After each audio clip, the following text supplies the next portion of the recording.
are very welcome back. Now, there are an estimated 300,000 people in Ireland affected by rare diseases, most of which are genetic. Yet, our clinical genetic services in Ireland are way behind our EU neighbours. I am joined now by Vice President of the European Organisation for Rare Diseases, Avril Daly, and Philip Watt is the chairperson of the Rare Disease Task Force, and they're here to discuss the delays in genetics testing. You're both very welcome, guys. Thank you very much for joining me this morning.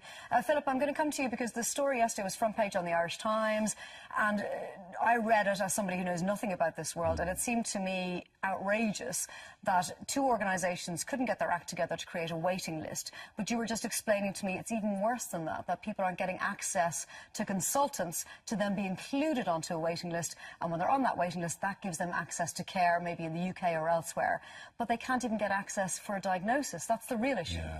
Yeah, clinical genetic services are absolutely vital for the diagnosis of genetic diseases and rare diseases, but also the treatment and care. And unless you're actually diagnosed, you won't get the treatment and care. And we estimate from the figures that we have seen that waiting lists are now 14, 15 months, and hundreds of families. It's a hidden problem. You know, it often affects very, very young children.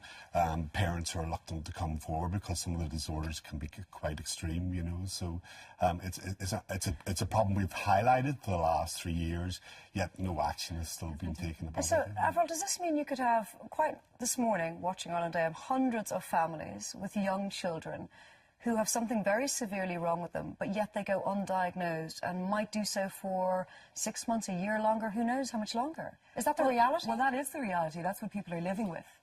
If you have a child and you notice something is not quite right with the child, maybe a developmental delay, by the time you go to the specialist, by the time you're referred, you're looking at between 15 months, 18 months, 2 years to get an actual diagnosis. In that time, a child could be deteriorating. Their condition is deteriorating all of the time. And they're waiting for a diagnosis to know what type of care, what type of intervention is most suitable for them. And it's really unacceptable. These people are just invisible to the healthcare system. And there's so much work that's gone on in relation to trying to develop processes by which the people can access this really critical point within the healthcare system, but nothing has really happened. We published a national plan for rare diseases in 2014. We've had 3 health ministers since then. There's a huge amount of work that needs to go on in actually implementing that plan, but most of it is still waiting because the system isn't ready for it. It's not there. On top of that, we have another issue insofar as that we talk about genetic disease and you talk about genetic diagnoses leading to treatment, and you think, oh, well, that's far off in the future. It isn't far off in the future. There are genetic therapies that are going to be available to patients in a very short space of time. And we in Ireland, we're not ready. Our patients aren't ready. So this is a really critical area for the delivery of future care as well. And Philip, explain to me again about the waiting list, because this was the big story yesterday in the front of the Irish Times, was that Crumlin and Temple Street couldn't get their act together to create a waiting list, which was necessary for people to be on to access care in the UK. How is that happening?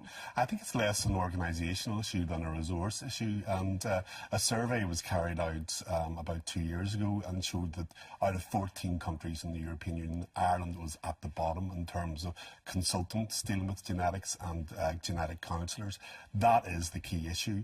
The government commissioned a report over a year ago. It's called the Smith Report, and last year they promised, when it was published, there'll be more consultants and more genetic counsellors appointed. That report has still not been published.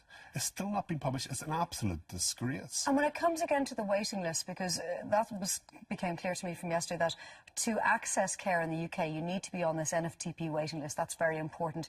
Again, to my eyes, is that not as simple as going, Jeremy Smith, put your name down on a waiting list and the details? Why isn't it happening? Is it just because administratively we don't have individuals there to do it? And if so, that seems ludicrous. Yeah, it's really important. It's really, if we can't provide the diagnosis here and the counselling here, there is a fund which provides for treatment abroad. Quite a substantial fund. A substantial fund. But because the statistics are not accurate and underestimate the problem, those people aren't even getting access to that issue. Actually, many are being forced into the private sector, you know, paying for genetic counselling themselves. Some of that can be extremely dodgy, and there's no follow-up care as well.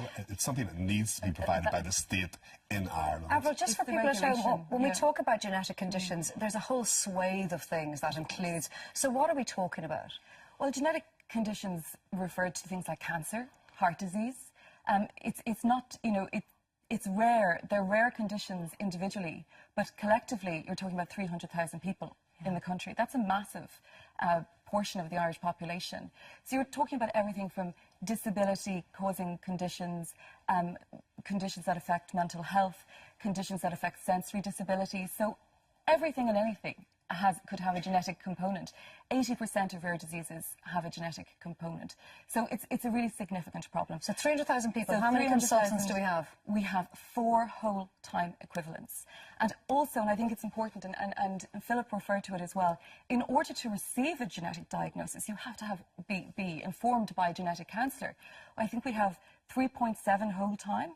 Wow. If you consider that in compared to Northern Ireland, they have 6 clinicians up there, you know, for a population about the third of our size. So there's the simple reason why we have waiting lists. But there's an issue here, and, you know, the Minister has spoken about the issue of retention. You know, we publicise, we can't get the people. The problem with genetics is there's no training happening here either.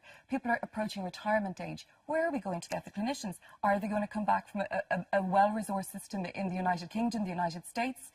This is really what we're looking at here. We're looking at the delivery of the best possible care to relieve not only burden on young families, people of all ages really, but also on the exchequer. This is about joined-up thinking, and as Philip has said, the reports are out there. We've all worked on them, patients have worked on them, with clinicians, with researchers, with policymakers. It's time to implement the reports. Very quickly, Philip, for families who are watching this morning who are affected and are pulling their hair out because they can't get the treatment they need for their child, where can they go? What can they do? They can go to the National Rare Disease Office, and you can Google that, or the Genetic Rare Diseases Office as well. And you'll get good advice about where to go to there. OK, guys, I hope somebody is listening to your impassioned cry for help. I really, really genuinely do, because it's 300,000 people affected. Thank you both very much this morning.